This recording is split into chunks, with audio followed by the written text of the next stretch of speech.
आपका स्वागत है। बात करेंगे नोएडा की, जहां पर सफाई कर्मी शिवा की मौत के बाद भी नहीं जागा है प्राधिकरण। सेक्टर 58 में नाले के अंदर उतरकर सफाई कर्मी सफाई कर रखे गए। गंदे पानी और तेज बदबू के बीच की जा रही सफाई, तो सीवर सफाई के दौरान ही सफाई कर्मी शिवा की मौत हुई। सुरक्षा उपकरणों के बिना सफाई कराए जाने के आरोप लगे गए। तो देखिए किस तरीके से ये तमाम जानकारियां सामने आ रही है कि सीवर सफाई के दौरान सफाई कर्मी शिवा की मौत हो गई है। ये पहली बार नहीं जब इस तरीके के मामले सामने आ गए हैं। आपको बता दें कि कई शहरों से ऐसी जानकारियां मिलती हैं जहां पर सफाई कर्मी सीवर साफ करने के लिए उसमें उतरते हैं और उनकी मौत हो जाती है। तो गंदे पानी तेज बदबू में काम करने के कारण ये मौत हुई है। सीवर में फंसकर सफाई कर्मी की मौत हो गई, लेकिन फिर भी प्राधिकरण नहीं जागा है। तो सीवर में फंसकर सफाई कर्मी की मौत, प्राधिकरण जाग नहीं रहा और इसको लेकर सवाल खड़े होते हुए सफाई कर्मी शिवा की मौत का मामला सेक्टर 58 में नाले के अंदर उतरकर सफाई कर्मी सफाई कर रहे और इसी को लेकर ये जानकारी कि गंदे पानी तेज बदबू के बीच ये सफाई की जा रही, दम घुटने से सफाई कर्मी की मौत हो गई।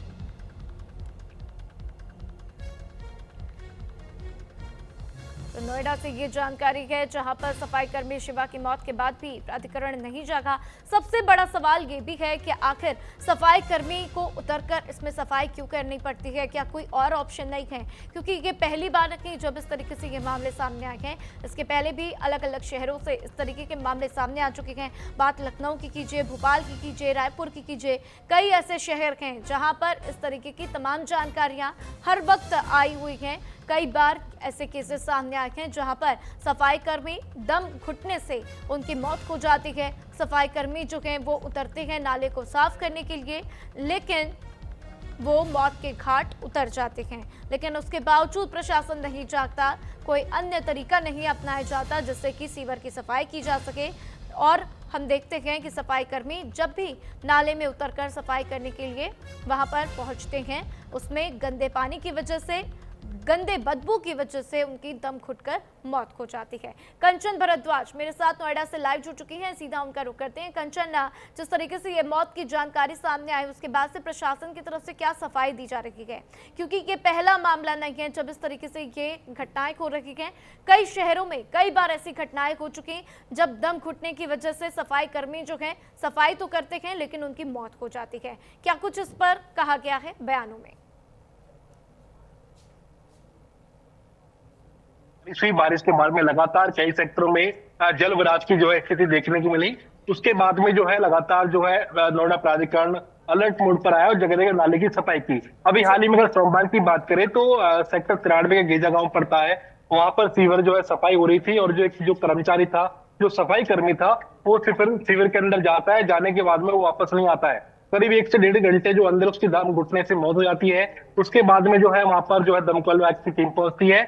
उसके बाद में उसको रेस्क्यू किया जाता है, जिसके बाद में उसकी मौत हो जाती है। तो कहीं ना कहीं उसके बाद में लगातार जो है सवाल खड़े करी जाते हैं नोएडा प्राधिकरण पे कि नोएडा प्राधिकरण इतने बड़े बजट पेश करता है, जिस तरीके से नाले सफाई के लिए कई कई करोड़ रुपए के जो है बजट होते हैं, लेकिन जो सुपर एक सकर मशीन आती है जो नाले की सफाई करती है, लेकिन उसके बावजूद भी जो सफाई कर्मचारी है नाले के अंदर बढ़कर सफाई करते हैं। और जिसके चलते 2 दिन पहले एक सफाई कर्मचारी की मौत भी होगी जिसका नाम शिवा था। उसके परिजनों ने भी हंगामा किया। उनका साफ तौर पर यह कहना था कि यह प्राधिकरण की साफ जो है लापरवाही को दोहराता है जिस तरीके से घटना हुई है, क्योंकि जो सफाई कर्मचारी के पास कोई भी सुरक्षा मानक नहीं थे, जो सुरक्षा उपकरण होते बिल्कुल नहीं थे, और जो है नाले में उसको सीवर के अंदर जो अंदर भेज दिया गया, जिसके बाद दुर्घटना से उसकी मौत हो गई। लेकिन हाल ही में जो है सेक्टर 58 में आप देख सकते हैं किस तरीके से इसके बाद भी जो नोएडा प्राधिकरण नहीं जागा है। अभी भी जो नोएडा प्राधिकरण के जो कर्मचारी हैं वो कहीं ना कहीं नाले के अंदर बढ़कर सफाई कर रहे हैं। बड़ी बात यह कि वहां पर मौजूद सीनियर मैनेजर भी वहां पर मौजूद है, साथ ही वहां पर जो है जूनियर इंजीनियर भी मौजूद है। कहीं ना कहीं इनकी नजर उन पर नहीं जा रही है कि जिस तरीके से 2 दिन पहले घटना हुई है और उसके बाद में जो घटना के बाद में जो ठेकेदार था, साथ ही जो कंपनी थी, उसको ब्लैक लिस्टेड कर दिया है।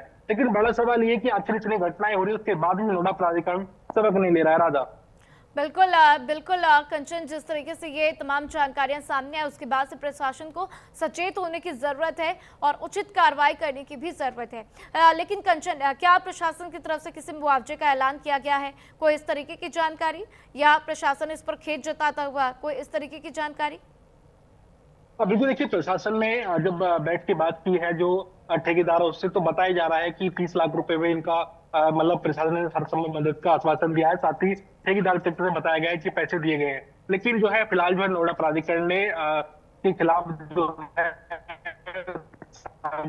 सेक्टर फेज 2 थाने में जो है एफआईआर दर्ज कर ली गई है, जो ठेकेदार है उसके खिलाफ, साथ ही नोएडा प्राधिकरण के खिलाफ। और बड़ा सवाल ये है कि जो पुलिस जो है इन खिलाफ क्या कार्रवाई करता है, लेकिन जो है जिस तरीके से शिवा की मौत हुई है जी। पानी में डूबने से, जो है उसको शिविर में डाल दिया गया अंदर, उसके बाद में उसकी मौत हो गई थी, उसके बाद भी जो है नोएडा प्राधिकरण कोई सबक नहीं ले रहा है। जी बिल्कुल कंचन, और ऐसे में अब आगे क्या कुछ इस पर कार्रवाई होगी वो बेहद महत्वपूर्ण होगी। तमाम जानकारियों के लिए आपका बहुत बहुत शुक्रिया। और बात करेंगे हॉर्मुज की। हॉर्मुज में भारतीय नाविकों की तैनाती पर रोक लगा दी गई है। सरकार ने आदेश जारी कर दिए गए। हमलों में 14 भारतीयों